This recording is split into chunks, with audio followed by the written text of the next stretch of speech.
안녕하세요. 슬기로운 스테이블 코인 생활 5화입니다. 지난 시간까지 저희가 스테이블 코인이라는 돈이 흐르는 배관, 그 앞단 얘기들을 쭉 했었죠. 발행부터 보관, 또 입출금, 블록체인 레일까지요. 네, 맞아요. 그 기본적인 흐름을 한번 짚어봤었죠. 오늘은 바로 그 배관을 안전하게 관리하는 핵심, 일종의 제어판이라고 할까요? 모니터링과 규정 준수에 대해 이야기 나눠보겠습니다. 특히 스테이블 코인을 쓰시거나 관련 사업하시는 분들, 오늘 내용 정말 중요할 텐데요. 그 트래블 룰이라는 거 하고 또 발행사가 주소 막는 거, 온체인 분소까지, 실무적인 내용들 한번 쫙 정리해드릴게요. 네, 정말 필수적인 내용들입니다. 근데 사실 이 규제니 컴플라이언스니 하는 게요. 그냥 좀 번거롭고 돈 드는 거 아닌가 이렇게 생각할 수도 있잖아요. 이거 왜 이렇게 중요한 거죠? 그거 정말 좋은 질문이세요. 그렇게 생각하기 딱 쉽죠. 근데 사실은요, 이 규정 준수, 컴플라이언스라는 게 비용이라기보다는 신뢰를 쌓는 시작점, 그리고 더 큰 시장으로 가기 위한 입장권 같은 거라고 보셔야 돼요. 신뢰와 시장 접근권이요? 네. 특히 기업 간 거래, B2B나 기관들 아니면 그냥 일반 상점들하고 파트너십 맺고 결제 시스템을 좀 넓히자면요. 이 규정 준수는 선택이 아니라 그냥 필수 조건이 되는 거죠. 하긴 더 많은 사람들이 쓰려면 뭔가 기본적인 안전장치가 필요하겠네요. 그렇죠. 결제 채널이 넓어지고 사용자가 확 늘어나면 자연스럽게 자금 세탁이라던가 테러 자금 조달 아니면 국제 제재 피하려는 그런 안 좋은 시도들, 위험도 같이 커지거든요. 그래서 이런 위험을 효과적으로 통제하고 관리하는 시스템이 반드시 필요한 겁니다. 핵심은 근데 모든 정보를 막 다 달라는 게 아니고요. 꼭 필요한 정보만 딱 필요한 시점에 효율적으로 주고받도록 잘 설계하는 데 있는 거죠. 이게 결국 안전하고 투명한 생태계를 만드는 기반이 되고요. 그렇군요. 단순히 비용 문제가 아니었네요. 그럼 제일 먼저 알아야 할 게 트래블 룰이라고 하셨는데 이게 정확히 뭐고 누구한테 적용되는 건가요? 네, 트래블 룰. 이게 국제자금 세탁 방지기구 FATF 권고 사항인데요. 주로 가상자산 사업자 VASP라고 하죠. 예를 들면 거래소나 커스터디 업체 같은 곳들 사이에서 이제 가상자산이 오고 갈 때 적용되는 규칙이에요. VASP 가네요. 네, 아주 쉽게 말하면 돈이 어디서 와서 어디로 가는지 투명하게 따라가 보자 이런 약속이라고 보시면 돼요. 우리 은행에서 돈 보낼 때 보내는 사람, 받는 사람 정보 확인하는 거랑 비슷하다고 생각하시면 됩니다. VASP 간의 송금에 적용된다. 그럼 항상 적용되는 건가요?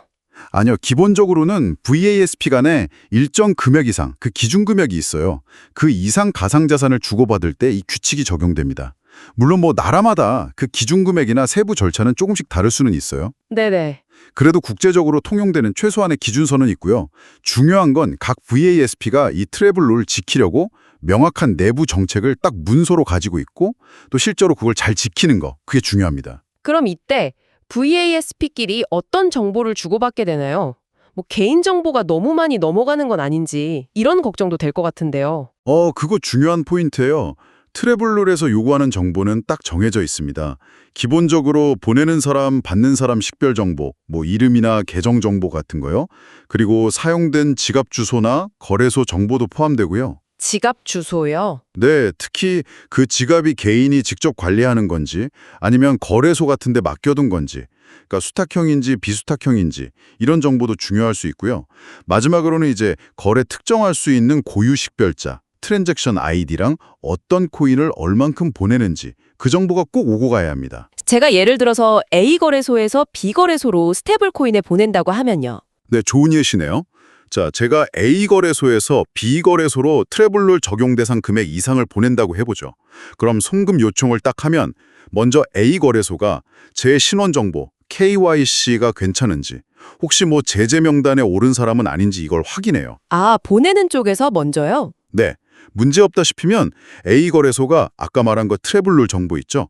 송금인, 수취인 정보, 거래 정보 이런 걸 담은 메시지를 만들어서 보통 특정 솔루션 업체의 네트워크를 통해서 B 거래소로 안전하게 보내요. 그럼 이제 B 거래소가 그 메시지를 받아서 내용을 싹 보고 문제 없으면 최종적으로 제가 보낸 스테이블 코인을 받는 사람 계정에 딱 넣어주는 거죠. 생각보다 절차가 명확하네요.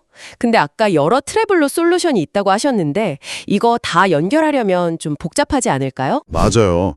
그래서 실무에서는 여러 트래블로 솔루션이나 네트워크를 한 곳에서 관리할 수 있는 뭐랄까 통합 관리 시스템? 오케스트레이션 레이어라고 부르는데 이걸 많이 써요. 개발 부담도 줄이고 효율성도 높이는 거죠. 네. 그리고 이제 정보 검토하다 보면 뭔가 좀 이상하다, 정보가 안 맞는다, 이런 경고가 뜰 수 있잖아요. 이런 경고건들을 체계적으로 조사하고 그 결과를 기록, 보관하는 사건 관리 시스템, 케이스 매니지먼트 시스템하고 연동하는 게 또 중요합니다. 나중에 혹시 규제 당국에서 자료 달라 할 때 바로바로 대응할 수 있어야 하니까요. 그렇군요. 트래블룰이 VASP 간의 규칙이라면 스테이블 코인을 만든 발행사, 그 회사 자체적으로도 뭔가 통제하는 장치가 있나요? 뭐 특정 주소를 막는다거나 그런 거요? 네, 있습니다. 트래블룰하고는 좀 다른 차원 얘기인데요. 대부분의 주요 스테이블 코인 발행사들은 그 스마트 컨트랙트 자체에 특정 주소 활동을 제한할 수 있는 기능을 넣어놔요. 대표적인 게 특정 주소를 동결, 프리즈 시키거나 아예 거래 못하게 블랙리스트에 올리는 기능이죠. 동결이요? 어떤 경우에 주소가 그렇게 되나요? 주로 몇 가지 이유가 있는데요. 첫째는 그 주소가 뭐 오펙 같은 국제 제재 명단에 오른 사람이나 단체랑 관련이 있을 때, 둘째는 법원이나 수사기관 같은 데서 공식적으로 이 주소 동결해라 이런 법적 효력 있는 요청이 왔을 때, 네. 셋째는 뭐 예를 들어 대규모 해킹 사건으로 도난당한 돈이 그 주소로 흘러들어갔거나 너무 명백하게 자금 세탁에 쓰인 정황이 보일 때, 이럴 때는 발행사가 자체적으로 판단해서 좀 긴급하게 조치를 취할 수도 있습니다. 듣고 보니 필요한 기능 같긴 한데 만약에 실수로 동결되거나 아니면 문제가 다 해결됐는데도 계속 묶여 있으면 좀 억울할 수도 있을 것 같은데요? 당연하죠. 그래서 이 동결 조치는 한 번 하면 끝 이게 아니라 풀 수 있는, 그러니까 가역적인 절차여야 합니다.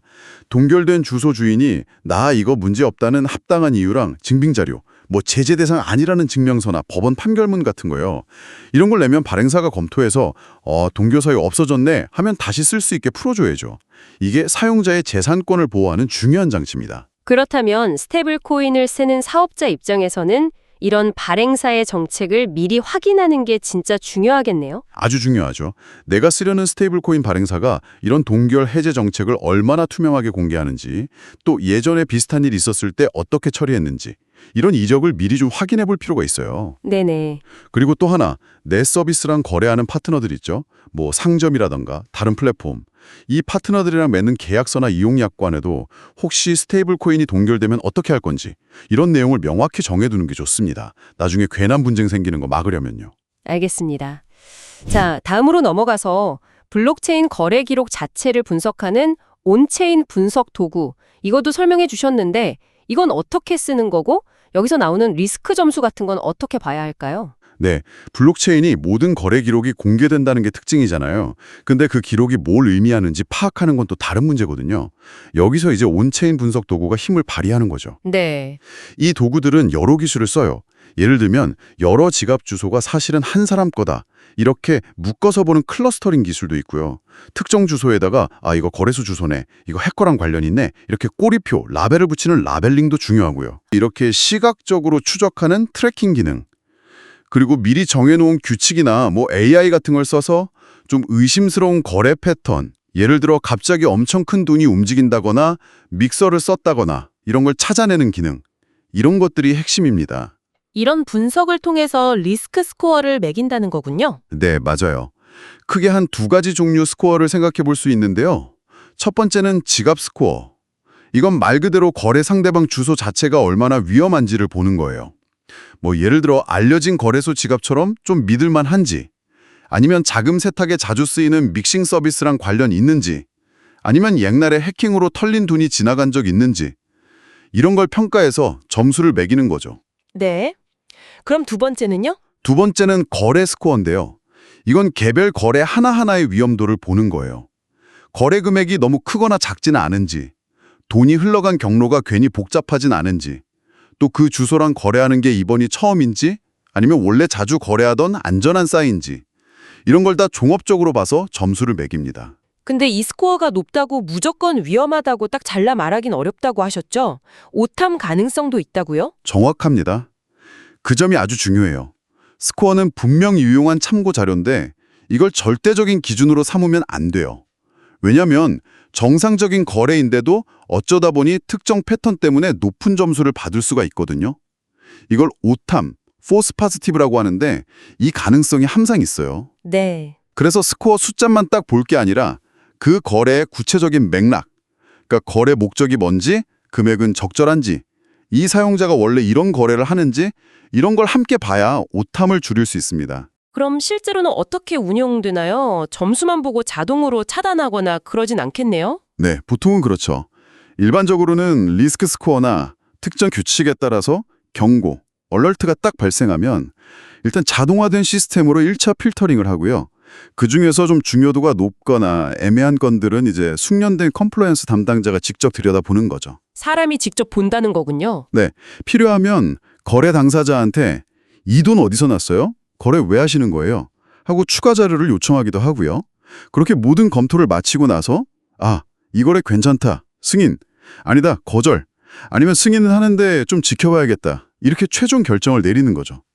그리고 이 모든 과정하고 관련 증빙 자료는 법에서 정한 기간 동안 안전하게 보관해야 하고요. 이렇게 계속 모니터링하고 정보 주고받고 하다 보면 사용자 입장에서는 내 거래 정보가 너무 많이 노출되는 거 아닌가 이런 프라이버시 걱정이 들 수밖에 없을 것 같아요.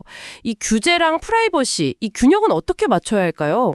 그거 정말 어려운 문제고 또 핵심적인 고민 지점입니다. 맞아요. 규제 지키자고 모든 정보를 그냥 막다 수집하고 공유할 순 없죠. 프라이버시 침해 소지가 너무 크니까요. 그래서 이제 기술적인 해법들이 계속 나오고 있어요. 기술적인 해법이요? 네. 예를 들어서 선택적 공개, 셀렉티브 디스클로저 같은 암호화 기법이 있어요.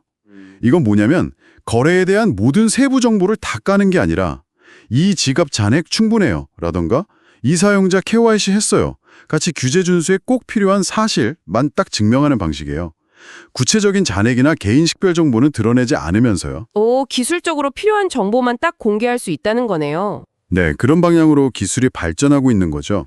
또 다른 개념으로는 감사용 열람 키 같은 게 있는데요.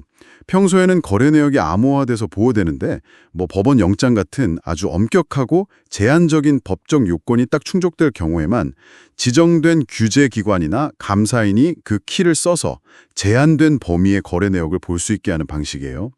프라이버시는 최대한 지키면서 필요할 땐 투명성을 확보하려는 노력인 거죠. 사용자 경험 측면에서도 뭔가 고려할 점이 있을까요? 네, 그럼요. 예를 들어서 사용자가 거래할 때 자기 지갑이 거래소 지갑인지 개인 지갑인지 명확하게 표시하도록 돕는 인터페이스, 이런 게 트래블 룰 적용 여부 판단에 도움이 될 수 있겠죠. 기업 입장에서는 또 자주 거래하는 안전한 상대방 주소를 미리 등록해두는 화이트리스트 기능이나 복잡한 주소 대신에 쉽게 알아볼 수 있는 별칭 기능 같은 걸 제공하는 것도 사용자의 실수를 줄이고 좀 더 안전한 거래 환경을 만드는 데 도움이 될 수 있습니다. 네. 결국 궁극적인 원칙은 필요 이상의 정보 수집은 최소화하되 법적 요구사항은 반드시 충족한다. 이 균형점을 잘 찾는 거라고 할 수 있겠습니다. 들어보니까 이 규정 준수라는 게 정말 한두 팀이 할 일이 아니라 회사 전체가 다 같이 노력해야 하는 거네요. 어떤 팀들이 어떻게 협력해야 할까요? 정확히 보셨어요. 성공적인 규정 준수 시스템은 절대 특정 부서 홍제에서 못 만들어요. 제품팀, 보안팀, 컴플라이언스 팀, 데이터 분석팀, 이런 여러 팀이 정말 유기적으로 협력해야만 제대로 돌아갈 수 있습니다. 각 팀 역할이 궁금한데요. 네. 간략하게 짚어보면요. 우선 제품팀은 사용자가 처음 서비스 가입할 때 거치는 KYC 절차, 수준을 정하고 사용자 위험도 따라서 거래 한도를 얼마로 할지 정하는 등 사용자 경험, UX하고 정책 사이의 접점을 설계해요.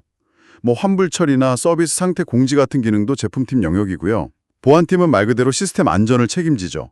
스테이블 코인의 핵심 자산인 개인 키를 어떻게 안전하게 관리할 거냐, MPC 기술이나 콜드 스토리지 같은 거 써서 내부 직원들 접근 권한은 어떻게 나누고 통제할 거냐, 보안 사고 탐지하고 대응하는 SIM, 시스템 운영 같은 걸 담당합니다. 컴플라이언스 팀이랑 데이터 팀은요? 컴플라이언스 팀은 이제 규제의 최전선에 있는 거죠. 아까 말한 트래블로 솔루션 선택하고 운영하고 실시간으로 업데이트되는 제재 명단 시스템에 반영하고 모든 관련 정책이나 절차 관리하고 외부 감사 대응하고 이런 역할을 주도하고요. 마지막으로 데이터팀은 이제 자금 세탁 탐지 모델 정확도를 높이려고 데이터를 분석하고 오탐률이나 실제 탐지율 같은 지표를 계속 모니터링하고 관련 데이터를 보기 쉽게 시각화해서 의사결정을 돕는 역할을 합니다. 와, 진짜 다양한 팀들이 톱니바퀴처럼 딱 맞물려 돌아가야 하는 거군요. 맞습니다. 그래서 이 팀들이 공통적으로 봐야 할 핵심 성과 지표, KPI도 중요해요. 예를 들어서 의심거래 경고 뜨고 나서 조사 완료까지 얼마나 걸리나, TAT, 오탐률은 얼마나 되나, 문제 해결했는데 또 재발하는 비율은 어떤가, 그리고 이 과정에서 고객 문의 만족도 CSS는 어떤가, 이런 것들을 꾸준히 측정하고 개선해 나가야 합니다. 마지막으로요. 조금 더 까다로운 경우들 있잖아요. 예를 들어 주인이 명확하지 않은 개인 지갑이랑 거래한다거나 아니면 위험국가 관련 거래 또는 자금 세탁에 쓰이는 믹서 이런 경우는 어떻게 대처해야 할까요? 네. 그런 경계 사례, 엣지 케이스라고 하죠. 이런 데에 대한 명확한 정책 수립이 진짜 필수적입니다. 첫째, 개인 지갑 언호스티드 월렛과의 거래.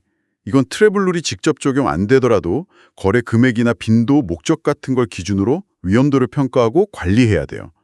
경우에 따라서는 지갑 소유권 증명 같은 걸 요구할 수도 있고요. 네. 둘째, 고위험 국가 또는 제재 대상 국가 관련된 거래는 원칙적으로 그냥 차단하거나 만약 꼭 해야 한다면 훨씬 강화된 고객 확인, EDD라고 하는데 그거랑 추가 증빙 자료를 요구해야 합니다.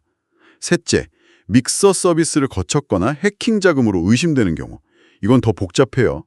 단순히 그 거래만 볼 게 아니라 그 돈이 다른 코인으로 바뀌거나 다른 체인으로 넘어가는 것까지 추적하려는 노력이 필요해요. 추적까지요? 네. 위험도가 아주 높다고 판단되면 거래 전체를 그냥 보류하거나 아니면 확인된 부분만 지급하는 그런 조치도 고려해야 합니다. 이런 까다로운 사례들에 대해서 얼마나 명확하고 일관된 정책을 갖추고 있느냐, 이게 시스템 전체의 신뢰도를 좌우한다고 볼 수 있습니다. 네. 오늘은 스테이블 코인 인프라의 안전판 역할을 하는 모니터링과 규정 준수에 대해서 트래블룰부터 발행사 통제, 온체인 분석, 프라이버시와의 균형, 또 팀 협업, 그리고 마지막에 말씀하신 경계 사례까지 정말 깊이 있게 다뤄봤습니다. 네, 오늘 나눈 얘기들을 한 문장으로 딱 요약하면 결국 규정 준수는 신뢰의 시작이다.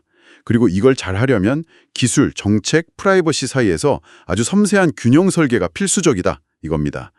이 기반이 잘 갖춰져야 스테이블 코인 생태계가 더 안전하고 또 더 넓게 확장될 수 있을 겁니다. 다음 6화에서는요. 드디어 이 스테이블 코인 배관이 최종 목적지, 그러니까 실제 상점이나 서비스와 만나는 지점에 대해서 이야기 나눠보겠습니다. 온라인 결제 연동부터 환불 처리, 세금 문제, 정산 자동화까지 상점 및 서비스 통합의 실무적인 측면들을 자세히 파헤쳐 볼 테니까요. 다음 화도 기대해 주세요. 지금까지 슬기로운 스테이블 코인 생활이었습니다. 돈이 흐르는 길, 그 끝까지 저희와 함께 해주시길 바라면서요. 구독과 알림 설정 부탁드립니다.